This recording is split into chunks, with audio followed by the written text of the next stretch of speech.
السلام علیکم. آج دا جرنلسٹ کٹ میں ہوں رئیسہ فاطمہ اور میرے ساتھ ہیں سینئر تجزیہ کار سجاد انور صاحب. السلام علیکم. جی وعلیکم السلام. رئیسہ کیسی ہیں آپ؟ ٹھیک ہیں؟ الحمدللہ میں بالکل ٹھیک ہوں. کل جو میجر ایک ڈیولپمنٹ ہوئی وہ یہ کہ پی ٹی آئی کے لوگ اڈیالہ کے باہر اپنا احتجاج ریکارڈ کروانے پہنچے ایز یوزول بروز Tuesday.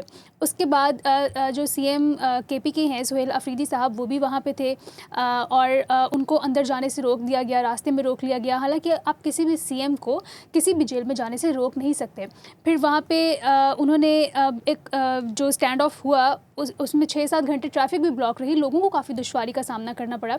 C M Sohail Afridi صاحب نے یہ جملہ بولا پولیس سے پکڑ دھکڑ میں کہ کیا آپ پاکستان کو توڑنا چاہتے ہیں. اس کے بعد ڈی سی صاحب آئے, انہوں نے ان کے کان میں کچھ کہا اور سہیل افریدی صاحب وہ احتجاج چھوڑ کر وہاں سے روانہ ہو گئے. اس کے بعد آج انہوں نے ایک پریس کانفرنس کی ہے جس میں انہوں نے کافی شکایات کی ہیں, وہ کافی غصے میں نظر آئے. تو یہ جو ڈیڈ لاک ہے کے پی کی گورنمنٹ کا پنجاب کی گورنمنٹ کے ساتھ, فیڈرل کے ساتھ, اسٹیبلشمنٹ کے ساتھ, یہ وفاق کو کتنا نقصان پہنچا سکتا ہے, اس کے لیے کتنا خطرہ بن کے سامنے آئے گا؟ دیکھیں یہ بہت خطرناک ہے. جب آپ ایک الیکٹڈ کسی بھی چیف ایگزیکٹو کو, کسی وفاق کی ایک اکائی کے چیف ایگزیکٹو کو اس طرح سے ٹریٹ کرتے ہیں کہ بالکل آپ اس کو روک دیں اور اس کو آگے بڑھنے سے منع کر دیں, تو یہ ان کی شرافت ہے کہ وہ چپ کر کے چلے جاتے ہیں. ادروائز اگر ایک آدمی, ہم نے دیکھا تھا پچھلی دفعہ کہ جب گنڈا پور کا 1-2 دفعہ پولیس سے ٹکراؤ ہوا تو ادھر سے کے پی کی پولیس تھی, ان کی اپنی سیکیورٹی تھی, اور ادھر سے فیڈرل گورنمنٹ کی سیکیورٹی تھی, تو ایک بڑا خوفناک جھگڑا ہو سکتا تھا. تو ان چیزوں کو ہینڈل کرنے کی ضرورت ہے جو کہ بدقسمتی سے نہیں ہو رہا. یہ ایک میں سمجھتا ہوں یہ مذاق والی بات نہیں ہے. آپ ایک سیاسی ورکر کو, سیاسی کارکن کو, سیاسی لیڈر کو آپ پکڑ کے لے جا سکتے ہو, لیکن ایک الیکٹڈ جو چیف منسٹر ہے اور جو جینونلی اس کی کچھ شکایات ہیں, عمران خان صاحب کی بہنوں کی شکایت ہے, آپ ایگری کریں یا نہ کریں, وہ بیمار ہے نا عمران خان صاحب, ان کی آنکھ کا مسئلہ ہے, ان کو 3-4 دفعہ ہاسپٹل لے جایا گیا, ان کی بہنوں کو نہیں پتہ, ان کی فیملی کو نہیں پتہ. آپ بالکل ٹھیک ٹریٹمنٹ بھی کر رہے ہوں تو پھر بھی فیملی کو کانفیڈنس میں لینا اور ان کے ڈاکٹرز کو کانفیڈنس میں لینا ضروری ہے. پھر ان کی فیملی کہہ رہی ہے کہ آپ ان کو الشفا ہاسپٹل میں, ان کا ٹریٹمنٹ ہی اس ہاسپٹل میں ہو سکتا ہے, تو آپ کروا دیں, اس میں ایگو کا کیا مسئلہ ہے. تو یہ ایک میں سمجھتا ہوں کہ انسانی بنیادوں پہ بھی حکومت کو, اسٹیبلشمنٹ کو سوچنا چاہیے, اور قانونی طور پہ بھی. قانونی طور پہ ایک سی ایم کا آپ اس طرح سے راستہ نہیں روک سکتے. ایک سی ایم جو اپنے پروٹوکول کے ساتھ دوسرے صوبے میں جا رہا ہے اور صرف اس نے بتانا ہوتا ہے اس کی انتظامی مشینری نے کہ سی ایم صاحب جو ہیں وہ اب فلاں پروونس سے فلاں پروونس میں جا رہے ہیں, تو اس کا پروٹوکول, اس کو پروٹوکول دینا اس متعلقہ صوبے کی انتظامیہ کی ذمہ داری ہے. لیکن افسوسناک مناظر تھے جو رات 6-7 گھنٹے جس طریقے سے ان کے ساتھ مس ہینڈلنگ ہوئی, اور پھر وہ بیچارے جب ڈی سی نے آ کے کچھ تھریٹننگ والی کچھ بات کی ہوگی کہ یا آپ چلے جائیں یا پھر کچھ ایسا ہو سکتا ہے جس کی وجہ سے وہ نکل گئے. آج وہ آئے واپس, آج انہوں نے آ کے ہائی کورٹ اسلام آباد بھی گئے, وہاں پہ اچکزئی صاحب سے ملاقات کی, اپنے وکیلوں سے ملے, پھر علیمہ خان صاحبہ اور عمران خان صاحب کی دوسری بہنوں کے ساتھ مل کے پی ہاؤس میں ایک پریس کانفرنس بھی کی. لیکن ان کی کچھ چیزیں بالکل میں سمجھتا ہوں جائز ہیں. فار دیٹ میٹر وہ کہتے ہیں جی کہ ہم بجلی دیتے ہیں آپ کو, ہم یہ آئل دیتے ہیں آپ کو, تو آپ ہمیں کہہ رہے ہیں کہ گندم آپ کہیں مارکیٹ سے خرید لیں. تو وہ کہتے ہیں پھر جو وفاق نے ہمیں پیسے دینے وہ تو ہمیں دیں.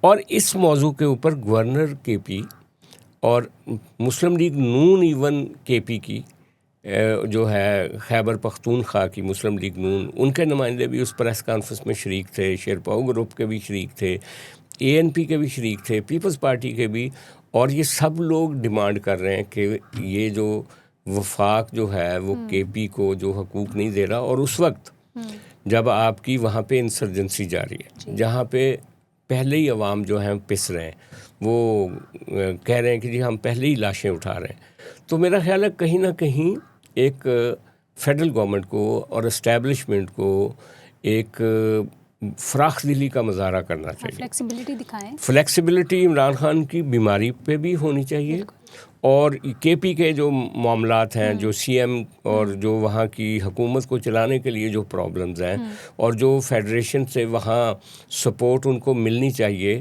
یا جو ان کا حق ہے وہ ان کو ملنا چاہیے, وہ ضرور ملنا چاہیے. اور علیمہ خان صاحبہ نے بھی جو باتیں کی ہیں آج پریس کانفرنس میں, یا جو پی ٹی آئی نے جتنی گفتگو کی ہے, میں سمجھتا ہوں کہ کہیں نہ کہیں وہ سنی جانی چاہیے, انہرڈ نہیں ہونا چاہیے. ہر چیز آپ یہ نہیں کرنا چاہیے کہ آپ بلڈوز کر دیں ہر چیز کو, اس لیے کہ آپ نے پی ٹی آئی کو رگڑنا ہے, کیونکہ ایسا وقت تو کسی بھی پارٹی پہ آ سکتا ہے, اور سب پارٹیوں پہ آئے ہوئے ہیں, سب پارٹیاں اس میں سے گزری ہوئی ہیں, اور اس میں سے کوئی سیاسی جماعتوں کو چاہیے کہ کوئی مل کے رستہ نکالیں, چغزئی صاحب کے ساتھ مل جائیں اور کوئی رستہ نکالیں جس سے وہ تھوڑا بہت ایز فیل کریں, پی ٹی آئی کے ورکر بھی اور کے پی کی گورنمنٹ بھی. ٹھیک ہے, یہ تو ہو گئی پی ٹی آئی کی بات. جو 28ویں ترمیم ہے وہ لیٹ تو ہو گئی ہے, لیکن اس کا یہ ہرگز مطلب نہیں ہے کہ 28ویں ترمیم ہونی نہیں ہے. لیکن جو پیپلز پارٹی پہ سندھ میں پریشر ہے, گورننس پہ پریشر ہے, وہ بہت ریئل پریشر ہے. اور وہ جیسے ہم نے کل بھی اپنے پروگرام میں بات کی کہ بہت ساری میجر جو وزراء ہیں وہ سیاسی تبدیلیاں بیسکلی ہوتی ہوئی نظر آ رہی ہیں. تو کیا آپ کو اس میں وزیر اعلیٰ صاحب کی کرسی, مراد علی شاہ کی کرسی بھی خطرے میں نظر آ رہی ہے, اور کیا پیپلز پارٹی میئر بھی چینج کر سکتی ہے؟ کیونکہ ہم نے اکثر دیکھا ہے ہسٹری میں بھی, اور یہ سننے میں بھی آتا ہے کہ پیپلز پارٹی انڈر پریشر زیادہ اچھا پرفارم کرتی ہے. تو اس کے بارے میں آپ کی کیا رائے ہے؟ نہیں, ایک بات یہ ہے کہ وزیر اعلیٰ کی تبدیلی کا تو کہیں کوئی چانس نہیں ہے. ٹھیک ہے.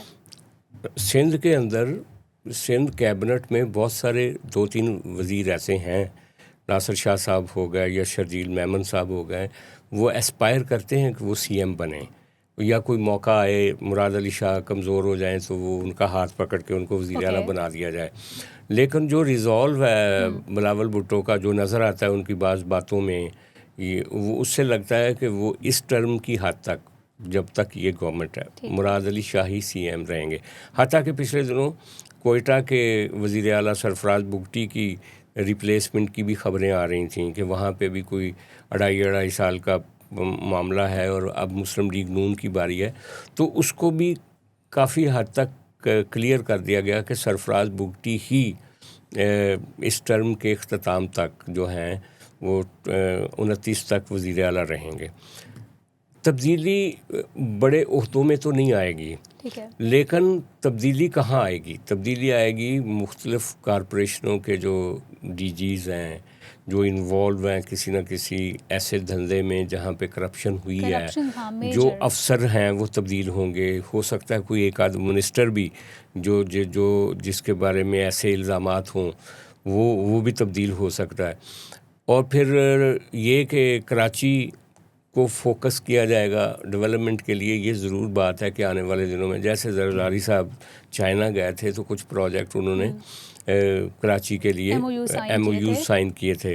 کراچی کی ڈیولپمنٹ کے لیے کچھ پھرتی دکھا سکتی ہے پیپلز پارٹی, تاکہ ان کے اوپر جو پریشر ہے گورننس کا وہ ختم ہو سکے, اور وہ جو لیٹ بیک ان کا یا تھوڑا ہر پروجیکٹ کو لیٹ کرنے کا جو معاملہ ہے اس کو وہ بہتر کر سکیں.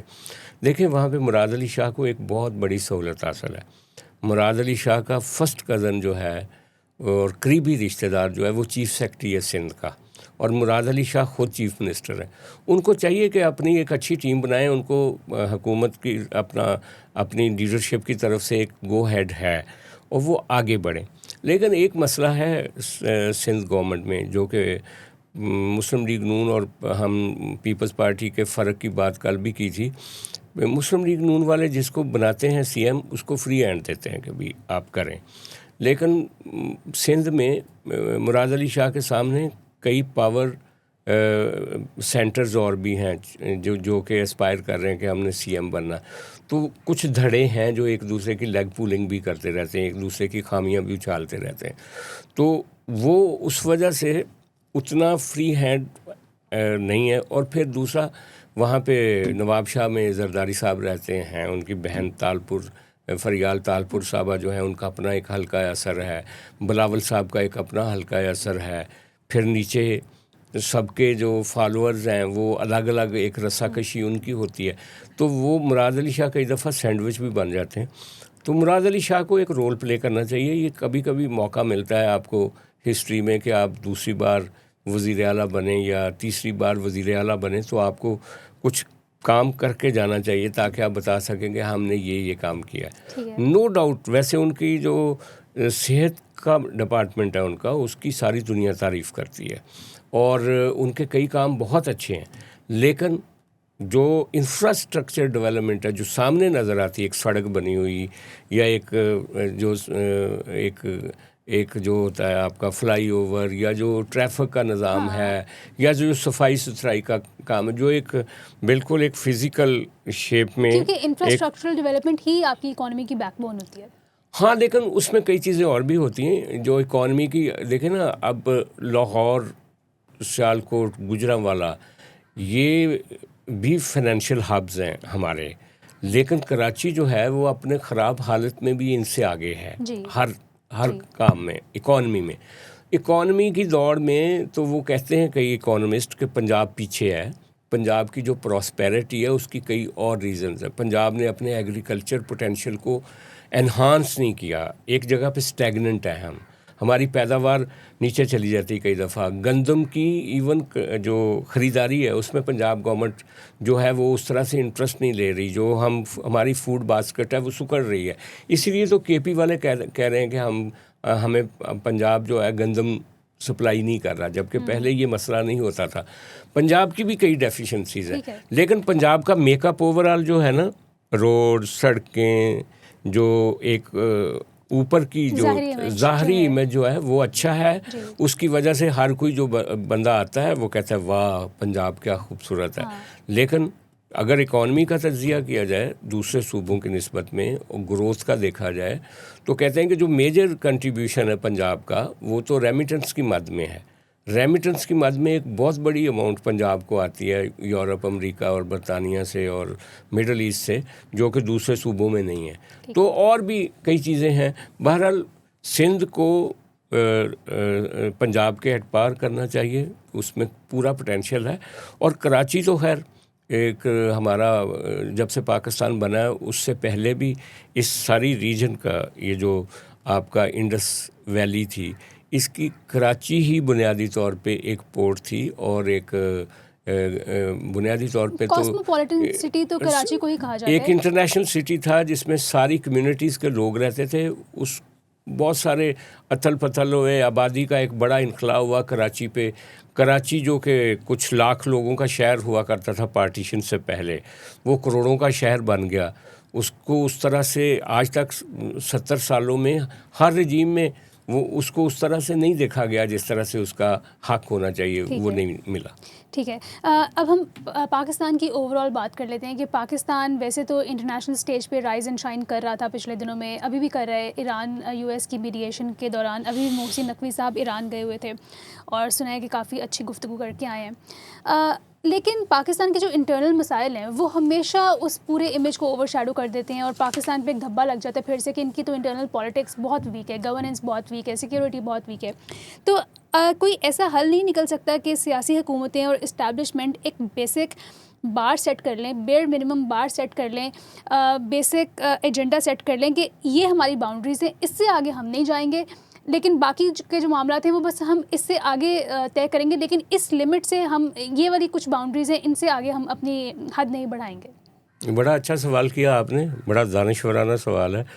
اگر یہ ہو جائے سارا کچھ تو اس طرح سے تو نہ ہوتا نا کہ آپ کا کے پی کا چیف منسٹر جو ہے وہ سڑک پہ کھڑا رہتا اور اس کو آگے نہ بڑھنے دیا جاتا. اگر کوئی ہم ایک فارمولہ بنا لیں, ایک ایجنڈا طے کر لیں گورنمنٹ آف پاکستان اسٹیبلشمنٹ کے ساتھ مل کے, سیاستدانوں کے ساتھ مل کے, پارٹیوں کے ساتھ مل کے کہ یہ ہماری ریڈ لائنز ہیں, ان کا خیال رکھنا ہے, سب نے خیال رکھنا ہے. سیاستدان ہماری اسٹیبلشمنٹ کی ریڈ لائنز کا خیال رکھتے ہیں, لیکن بدقسمتی سے کئی دفعہ اسٹیبلشمنٹ ان کی ریڈ لائنز کا خیال نہیں رکھتی.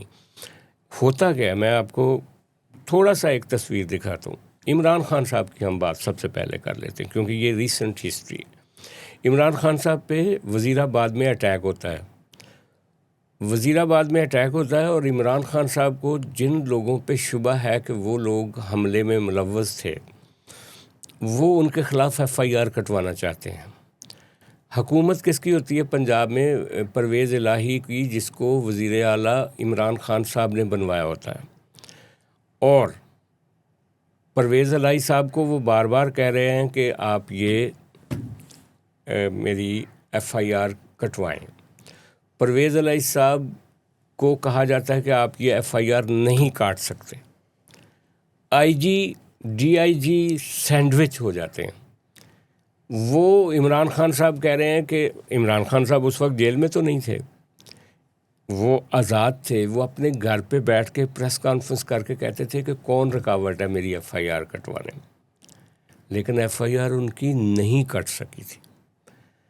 اچھا، وہ تو بعد میں ہوا کہ ان کو پھر کیسے انہوں نے جیل میں ڈالا اور کیا کیا ان کے ساتھ ہوا. یہ معاملہ صرف عمران صاحب کے ساتھ نہیں ہوا. اگر آپ دیکھیں تو میاں نواز شریف صاحب کے ساتھ کیا ہوا. ڈان لیگ آتی ہے.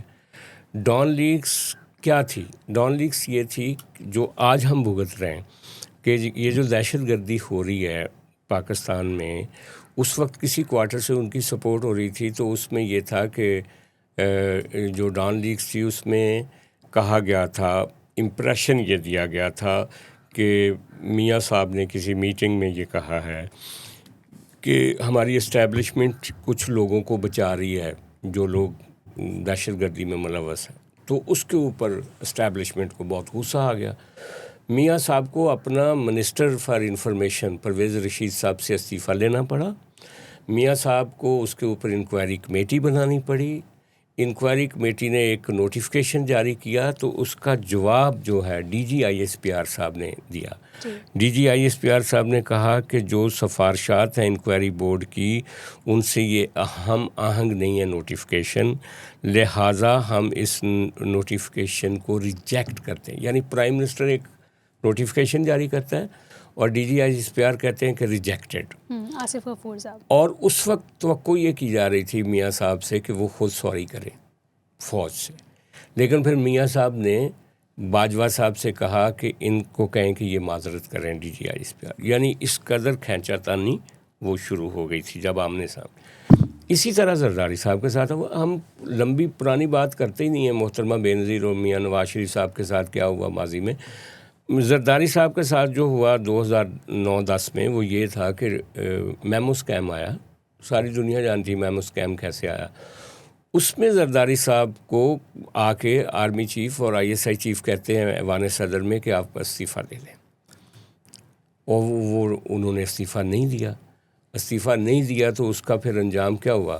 افتخار چودھری کیس چلا گیا میمو اسکیم. میمو کا میاں صاحب لے گئے اور باقی وہ چلے گئے افتخار چودھری کی عدالت میں. افتخار چودھری نے جناب قاضی عیسیٰ فائز کو کمیشن کا سربراہ بنایا. کمیشن نے حسین حقانی کو فکس کر دیا. لیکن اس کا نتیجہ کیا نکلا؟ زرداری صاحب نے تو سروائیو کر لیا. نتیجہ کیا نکلا؟ نتیجہ یہ نکلا کہ جو افتخار چودھری ہے، قاضی عیسیٰ فائز ہے، جو سکریو کرنے والے لوگ تھے، جو آپ کے کیانی صاحب، جنرل کیانی صاحب، اور اس کے بعد ایک اخباری گروپ تھا بہت بڑا، وہ سب لگے ہوئے تھے میمو اسکیم پہ رگڑا لگانے کے لیے پیپلز پارٹی کو. لیکن جب وقت گزرا تو کیانی صاحب کے بارے میں 100 طرح کے اسکیم آنے شروع ہو گئے. اس کے بعد آپ کا جو تھا افتخار چودھری، اس کو تو عمران خان صاحب نے گالیاں نکالنی شروع کر دی تھی. قاضی فائز کے ساتھ جو ہوا بعد میں وہ ہم نے دیکھا. ایون جو آپ کے اخبار کا سب سے بڑا گروپ تھا، اس میر شکیل الرحمان صاحب کو عمران خان صاحب نے اریسٹ کروا دیا. تو وہ سارے جو کلپریٹ تھے ان کو سزا وقت نے دے دی جنہوں نے زرداری صاحب کو فکس کیا تھا. میاں نواز شریف صاحب کو جنہوں نے فکس کیا تھا، وہ جو جنرل باجوہ ہو گئے یا فیض حمید ہو گئے، جو جا کے ان کے مقدموں کا کہہ رہے تھے کہ یہ ان کے اوپر ان کو بیل نہ دیں. آج فیض حمید کہاں ہے؟ جیل میں. باجوہ کہاں ہے؟ اس کا ذکر کوئی اچھے لفظوں میں کرتا ہے؟ اچھا، اسی طرح عمران خان صاحب کے ساتھ جو ہو رہا ہے، کل کلاں پتہ نہیں کوئی یہ جو موجودہ ڈسپنسیشن ہے ان کے لوگوں کے ساتھ کیا ہوگا. تو ہم اس مورل میسج کو نہیں سمجھ رہے. ہم بار بار ایک ہی غلطی کرتے ہیں, ایک ہی موڑ پہ آ کے پاکستان کو روک دیتے ہیں, اور ایک ہی جگہ پہ آ کے اسٹیبلشمنٹ کے پاس چونکہ پاور ہے وہ کہتے ہیں کہ ہم جو کہہ رہے ہیں وہ ٹھیک ہے, لیکن ہسٹری سے ہم سبق نہیں سیکھتے. بالکل ٹھیک ہے, بہت صحیح فرمایا آپ نے. سائفر کی ہم تھوڑی سی بات کر لیتے ہیں. کل ہم نے اپنے پروگرام میں سائفر کو تھوڑا سا ڈسکس کیا, جس کی وجہ سے لوگوں نے کامنٹس میں ہماری کریڈیبلٹی کو, ہمارے شو کی کریڈیبلٹی کو تھوڑا سا مشکوک کرنے کی کوشش کی. انہوں نے کہا کہ آپ نے ٹائم لائن غلط بیان کی ہے. انہوں نے کہا کہ دا ووٹ آف نو کانفیڈنس بعد میں آیا تھا اور جو سائفر ہے وہ پہلے آیا تھا. تو اس کی جو ٹائم لائن آف ایونٹس ہے آپ اس کو ذرا ایکسپلین تو کریں. دیکھیں ان دوستوں کو جو کہ دیکھیں, ایک پارٹی کو حمایت کرنے کا مطلب یہ نہیں ہوتا. آپ کو ٹھیک ہے ایک پارٹی آپ کو اچھی لگتی ہے, آپ عمران خان صاحب کے سپورٹر ہیں, لیکن اس کا مطلب یہ نہیں ہے کہ آپ سماجی طور پہ یا انفرادی طور پہ یا آپ وہ کیا کہتے ہیں اپنے خاندان کے فرد کے طور پہ ایک اس طرح کا رویہ اپنا لیں کہ جو تھوڑا سا اب نارمل لگے. بلائنڈ بھی, اور پھر آپ کا ایکسپریشن بھی. میں دیکھ رہا تھا ریمارکس اتنے, مطلب دیکھیں ہمیں کمنٹس آتے ہیں نا, 100 150 200 کمنٹ آتا ہے ہمارے ہر شو کے بعد میں, لیکن جہاں جہاں گالی نظر آئے گی, جہاں جہاں بدتمیزی نظر آئے گی, وہ صاف پتہ چلے گا کہ یہ بندہ کس پولیٹیکل پارٹی سے بلونگ کرتا ہے. ان کے لفظ اتنے شفاق اور ظالمانہ ہوتے ہیں کہ جیسے پتہ نہیں ان کی کچھ تربیت ہوئی ہے یا نہیں ہوئی. اب وہ کہہ رہے تھے کہ ان کو سوچنا چاہیے کہ آپ سپورٹر ہیں عمران خان صاحب کے, آپ 100 دفعہ ہوں, آپ کھل کے آئیں میدان میں, ہمیں کوئی پرابلم نہیں ہے, لیکن آپ اپنے بیہیویئر کو پولیٹیکل رکھیں, جنگلی مت رکھیں. مثلا میں اس لیے کہہ رہا ہوں کہ کل کہا گیا کہ یہ بندہ جھوٹ بول رہا ہے. 11 فروری کو پی ڈی ایم فیصلہ کر لیتی ہے کہ عمران خان صاحب کے خلاف ہم نے عدم اعتماد دے کر آنی ہے. بالکل, اس میں یہ طے ہو جاتا ہے. اس کے بعد جب کہ اس سے 10 دن بعد 11 دن بعد عمران خان صاحب 23-24 فروری کو رشیا جاتے ہیں, یوکرین کی جنگ لڑ جاتی, شروع ہو جاتی. اس کے بعد امریکی اس کے اوپر اعتراض کرتے ہیں اور سائفر آتا ہے 7 مارچ کو. سائفر لکھا جاتا ہے 7 مارچ کو, مینشن ڈیٹ جو 7 مارچ کی ہے. اچھا, اور اس کو 27 مارچ کو وہ لہراتے ہیں. اس سے پہلے پریس کانفرنس میں عمران خان صاحب کہتے ہیں کہ ایک ملک نے پاکستان کے اوپر, ایک بین الاقوامی طاقت نے پاکستان کے اوپر دباؤ ڈالا ہے کہ عمران خان کو فارغ کیا جائے, اور پھر وہ 27 مارچ کو وہ لہرا دیتے ہیں. اچھا, اس ساری صورتحال پہ پی ٹی آئی کے حامی جو آج بھی, جنہوں نے پی ٹی آئی کی طرف سے الیکشن لڑا, جو پی ٹی آئی کی دنیا ٹی وی پہ بیٹھ کے وکالت کرتے تھے, ایاز امیر صاحب نے جب انہوں نے پہلا سیمینار کروایا, میاں صاحب نے عمران خان صاحب نے ایک سیمینار کروایا تھا رجیم چینج کے حوالے سے, تو اس سیمینار میں بھی ایاز امیر نے کہا تھا کہ آپ امریکہ کی طرف مت جائیں کہ انہوں نے آپ کو نکالا ہے, آپ کو راولپنڈی نے نکالا ہے. اور یہ تقریر جب کی تو اس کے بعد عمران خان ہنس رہے تھے. اگلے دن ایاز امیر صاحب دنیا ٹیلی ویژن میں اپنا شو کرنے کے لیے آئے, اور ان کو باہر کچھ لوگوں نے پکڑ کے ان کو مارا پیٹا ان کی اس تقریر کی وجہ سے. تو بیسیکلی لڑائی کس کی تھی؟ لڑائی باجوہ صاحب کی اور عمران خان کی تھی. لڑائی فیض حمید کی وجہ سے تھی, جس کی وجہ سے عمران خان صاحب کی چھٹی ہوئی. ہمارے ملک میں اسٹیبلشمنٹ کی لڑائی جب کسی سول گورنمنٹ سے ہوتی ہے تو انٹرنیشنل فیکٹر بعض اوقات کاؤنٹ ہی نہیں کرتا.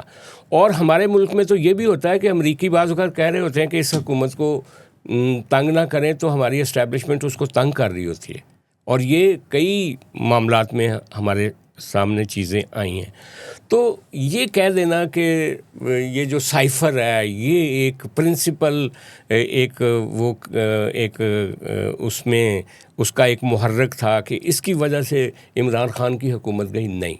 11 فروری بہت پہلے ہو گیا تھا، عمران خان کے دورے سے پہلے، اور اس سے پہلے عمران خان صاحب کا جھگڑا ہو چکا تھا، اور عمران خان صاحب نے باجوہ صاحب کو بلا کے کہا تھا کہ آپ کو اگر آپ سمجھتے ہیں کہ پی ڈی ایم ایکسٹینشن دے گا تو ہم آپ کو پوری زندگی کے لیے ایکسٹینشن دیتے ہیں۔ آج جب یہ کہہ رہے ہیں نا کہ پوری لائف کا کوئی استثنا لے لیا گیا اور اس پہ باتیں کرتے ہیں، آپ پوری زندگی کا ان کو دے رہے تھے۔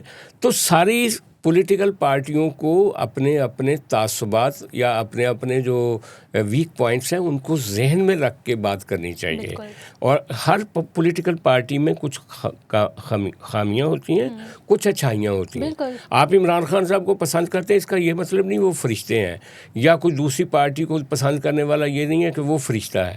کچھ اچھائیاں ہوتی ہیں، کچھ خامیاں ہوتی ہیں، اور ان کے ساتھ ہی ہم انسانوں کو قبول کرتے ہیں، ان کی خامیوں اور خوبیوں کے ساتھ ہی کرتے ہیں۔ اور کنسٹرکٹیو کرٹیسزم تو ہر ایک پہ ہونا چاہیے، ہم بھی کسی ایک پارٹی کے حامی نہیں ہیں، آپ پہ اکثر ہو رہا ہوتا ہے لیکن وہ کریں، کوئی مجھے کہہ دے کہ فلاں میں پارٹی کی طرف میرا جھکاؤ، مجھے کوئی پرابلم نہیں۔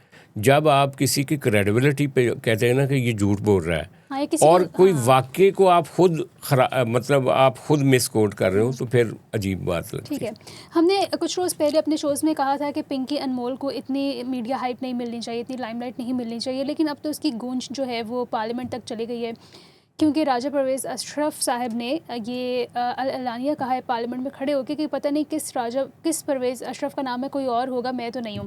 تو اس کے بارے میں آپ کا کیا خیال ہے؟ کیونکہ ساتھ میں یہ بھی ڈیسائیڈ کیا گیا ہے حلقوں کی جانب سے، گورنمنٹ کے حلقوں کی جانب سے، کہ انٹرویوز جو ہیں پنکی انمول کی ہیں، جو ان کی اسٹیٹمنٹس ہیں، ان کو میڈیا پہ آنے سے روک دیا جائے جب تک کیس کمپلیٹ نہیں ہو جاتا یا کسی اختتام تک نہیں پہنچ جاتا۔ دیکھیں، یہ جو کوکین کا کاروبار ہے، پنکی کے پکڑے جانے کے بعد کیا وہ رک گیا ہے؟ کیا پورے پاکستان میں کوکین کی سپلائی ختم ہو گئی ہے؟ یا یہ ایک ہاں وہ ڈرگ ڈیلر تھی، وہ پکڑی گئی، لیکن راجہ پرویز اشرف جو ہے اس کو جو جانتے ہیں، جو گجر خان کے لوگ ہیں، یا جو ان کی کانسٹیچوئنسی کے لوگ ہیں، یا جو ان کے دوست ہیں، وہ سمجھ سکتے ہیں کہ راجہ واز نیور ان ڈرگس، مطلب پوری زندگی میں اس کا ڈرگس کے ساتھ کوئی تعلق نہیں۔ تو وہ اس نے صحیح اپنے آپ کو ڈیفینڈ کیا، اور وہاں پہ اسپیکر صاحب نے بھی اور سب لوگوں نے اس کے ساتھ اظہار یکجہتی کیا۔ لیکن ہم ایک سنسیشن بھی تو پھیلاتے ہیں نا، سوشل میڈیا، ہمیں کچھ نام چاہیے ہوتے ہیں، ایک دو دن کے لیے شور مچتا ہے، ویوز آتے ہیں، اور یہ ایک طرح سے ایک اکانومی ہے کہ سنسنی پھیلائیں۔ آج وزیر قانون کہہ رہے تھے تارڑ صاحب کہ کوئی پیکا قانون کے تحت کوئی ہم کارروائی کریں گے۔ وہ پہلے سعد رفیق صاحب نے ایک خاتون کے خلاف سیال کوٹ کی، ایک خاتون کے خلاف کارروائی کی، اس نے کہا میرے پاس کرایہ ہی نہیں ہے، میں نے فارورڈ کر دیا تھا سمپلی ایک پوسٹ کو، تو میرے اوپر کیوں الزام لگا رہے ہیں؟ وہ بیچاری رو رہی تھی۔ تو میرا کہنے کا مطلب ہے کہ افسوسناک بات یہ ہے کہ یہ جو سوشل میڈیا ہے نا، اس میں احتیاط کی ضرورت ہوتی ہے۔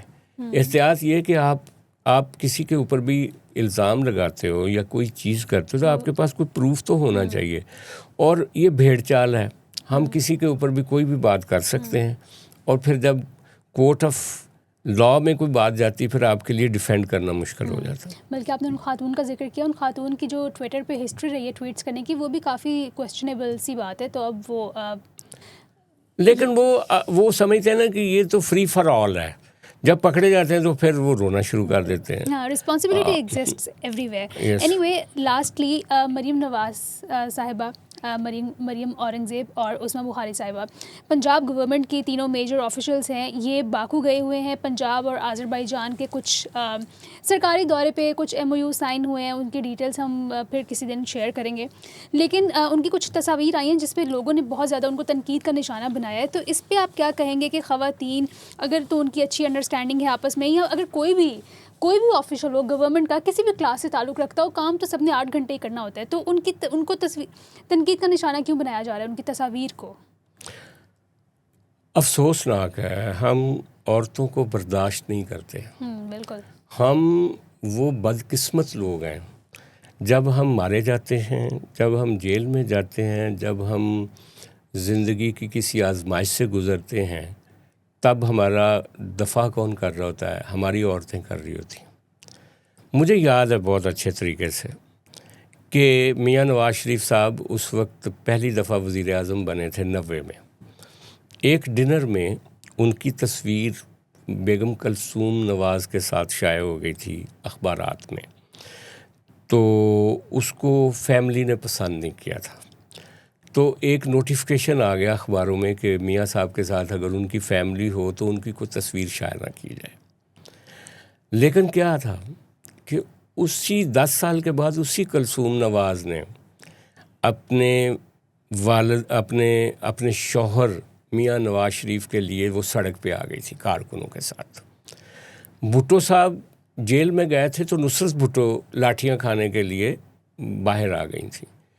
مریم نواز اپنے والد کے لیے باہر آ گئی تھیں.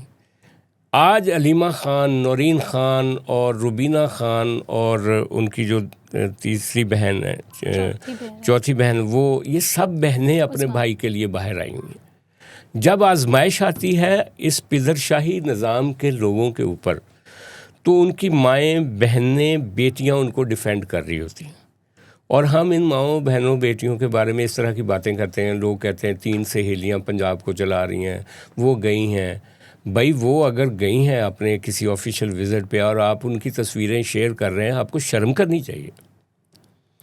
آپ کو یہ دیکھنا چاہیے کہ ایک اور اگر 3 منسٹر کسی جگہ پہ چلے جائیں میل، تو آپ ان کی اس طرح سے تصویریں شیئر کریں گے؟ آپ ایک لڑکی ہونے کی وجہ سے، ایک عورت ہونے کی وجہ سے ان کو نشانہ بنا رہے ہیں. اور میں سمجھتا ہوں مریم نواز نے، یہ بڑی بات ہے کہ اس نے اپنی کیبنٹ میں رائٹ لیفٹ پہ بھی 2 خواتین رکھی ہوئی ہیں. مریم اورنگزیب بہت کمال کی، وہ آپ ان کے کسی بھی سیاسی حوالے سے ان سے اتفاق کریں یا نہ کریں، لیکن وہ جتنی پرفیکشن کے ساتھ اپنا کام کرتی ہیں مریم اورنگزیب، اور دا وے وہ اپنے آپ کو کنڈکٹ کرتی ہیں، جیسے بات کرتی ہیں. عظمیٰ بخاری، اس کی ایک سٹرگل ہے، پیپلز پارٹی، پھر نون لیگ، اور وہ جس طریقے سے اس کی سیاسی سٹرگل ہے. مریم نواز، وہ کوئی سیدھا اس کو پلیٹ میں رکھ کے تو چیف منسٹری نہیں نہ مل گئی. اس نے اس وقت جب باجوہ اور فیض حمید کا جبر تھا ان کی فیملی کے خلاف، وہ سڑکوں پہ نکلی ہوئی تھی. اور اس وقت بھی یہ بہت سارے جو پی ٹی آئی کے حامی ہیں وہ بدتمیزی کرتے تھے مریم کے حوالے سے. آج وہ دیکھ نہیں رہے کہ عمران خان صاحب کی سسٹرز بھی اسی طرح سے پروٹیسٹ کرتی نظر آ رہی ہیں. تو اس پہ ہمیں سب پارٹیوں کی خواتین کا احترام کرنا چاہیے، عزت کرنی چاہیے. اور مریم نواز کا تو ایک کریڈٹ ہے، اتنا بڑا کریڈٹ ہے کہ یہ جو ابھی ریسنٹلی انہوں نے بعض پلیسز کے نام تبدیل کر دیے. وہ جین مندر کو ہم نے بابری مسجد چوک رکھ دیا تھا، واپس انہوں نے جین مندر اس کو کر دیا ہے. اسی طرح کرشن نگر کا نام انہوں نے بحال کر دیا ہے. اسی طرح لکشمی چوک کا نام بحال کر دیا، لارنس باغ کا نام بحال کر دیا، دھرم پورہ کا نام بحال کر دیا، جیل روڈ، کوئنز روڈ. تو میں سمجھتا ہوں کہ یہ وہ چیزیں ہیں جو کہ ترقی پسند اقدامات ہیں. کیونکہ آپ نے نام بدل دیے تھے ساری جگہوں کے، لیکن لوگوں نے، کسی نے کرشن نگر کو اسلام پورہ نہیں کہا تھا، کسی نے مار روڈ کو یا جیل روڈ کو اس نام سے نہیں بلایا تھا جو آپ نے. کوئنز روڈ کو کوئنز روڈ ہی لوگ کہتے تھے. تو جین مندر کو لوگ جین مندر ہی کہتے تھے. تو یہ بہت اچھا فیصلہ ہے. مریم نواز کو میں سمجھتا ہوں کہ اس کی تعریف کرنی چاہیے. ٹھیک ہے سر، تھینک یو سو مچ. بہت شکریہ آپ کے تجزیے کے لیے، بہت شکریہ دیکھنے کے لیے ہمارا پروگرام. اگر آپ کو ہمارا پروگرام اچھا لگے تو kindly subscribe, like and share with other people as well. کل ہم ملیں گے آپ سے ایک نئے پروگرام کے ساتھ، تب تک کے لیے خدا حافظ. بہت شکریہ.